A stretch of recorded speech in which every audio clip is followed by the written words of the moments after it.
Hi guys, it's Dean from the RC Sparks forum, also known as Rusty Wrench, and today I thought I would show you all some of my tire tuning techniques. It's kind of a tongue twister.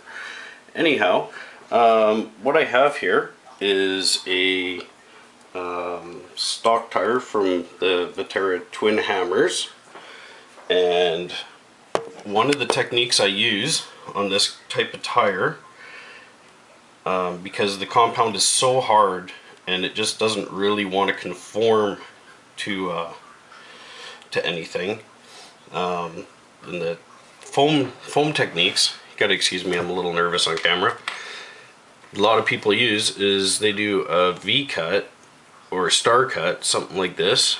I'm not sure if you can see that. And they do this all the way around. What I find is this is a very good method, and I've used it several times in the past.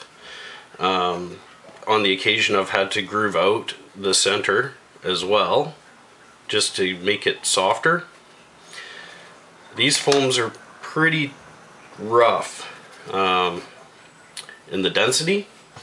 So what I've come up with is taking my soldering iron and melting holes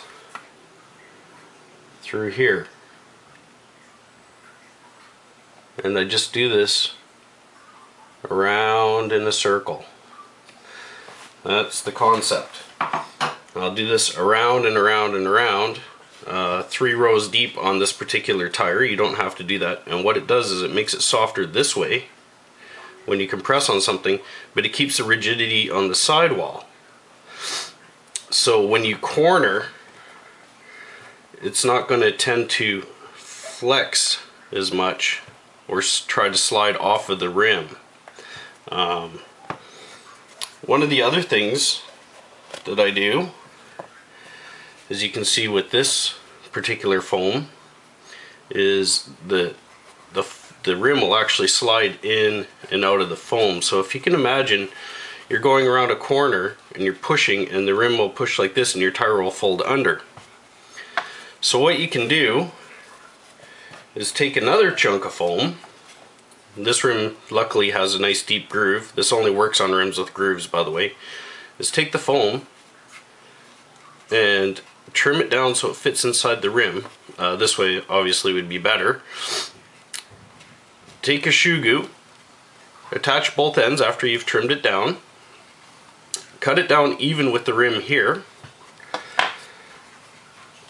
glue the foam inside the tire, like something like that. I gotta apologize about the lighting.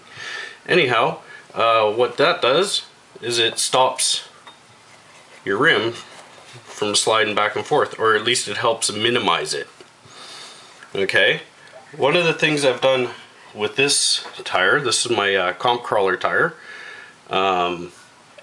is I've used this foam,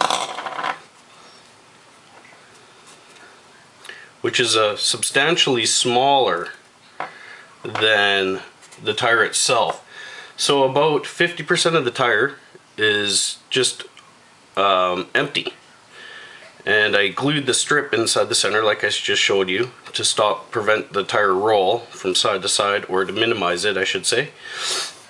And this helped greatly with my traction, and in fact I've managed to minimize my weight that I add to these tires. I've actually only run, what's this one? 1.44 ounces, sorry, 1.411 ounces, and this one is 0.3 ounce, so 1.711 ounces total weight on the front of these, on my comp crawler, and no weights at all in the back. And the traction is actually quite amazing. So that is the concept. I'm going to shut the camera off. I'll finish doing holes in the foams, and I'll do a quick recap. And yeah, I guess that's about it. Okay, so here is the Twin Hammers tire foams, this is done, and as you can see now the foam has somewhere to compress into instead of into itself, and this really helps soften it, which will allow you to get much better traction depending on the surface that you're running on. These tires are actually so stiff you could probably almost go without foams. That's totally your choice. This is kind of the first stage of my tire tuning technique. You could also solder iron holes on the top, but you're going to lose some of the sidewall rigidity if you do that. Anyhow, what else was I going to say? It's the ideal time to add your weights in there. I use lead. I usually measure it out. I haven't measured this one out, and I'll just wrap it around the inside. I'm sure most of you are familiar with this technique. I need to get my hands on a scale and actually weigh this stuff up before I install it. What do I use for supplies? I use soldering iron, tire foam, spare chunk of tire foam, a little bit of shoe glue, or shoe goo I should say, to attach the foam inside. And you know, I hope this might help somebody. At least there are concepts that you can maybe take home and try with you. I hope it has helps others succeed. Thanks a lot.